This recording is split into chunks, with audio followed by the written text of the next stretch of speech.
we've got the part for Grant's car. It's here. It's finally here. Look at that. Holden Limited, a subsidiary of General Motors Corp. Covered by Holden Warranty. Made in South Africa. Woo, baby.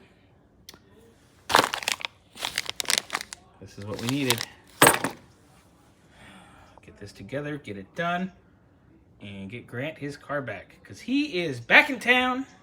He needs his car. Because who doesn't need a SS? Just right. Got everything apart. New lower hose coupling is in and on. Lower hose is back on. Here's our old crusty, busty, nasty one.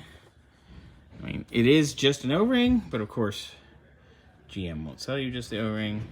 But Grant can clean this up and then locate an O-ring later and have a backup. Because, you know, spare parts is good. Right, we've got everything together. I do have the left front corner of the car jacked up because I do want this to be our highest point to get rid of any air pockets.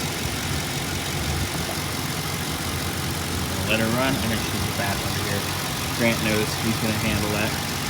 But as you can see, I've topped this off a few times now. And we are getting air out.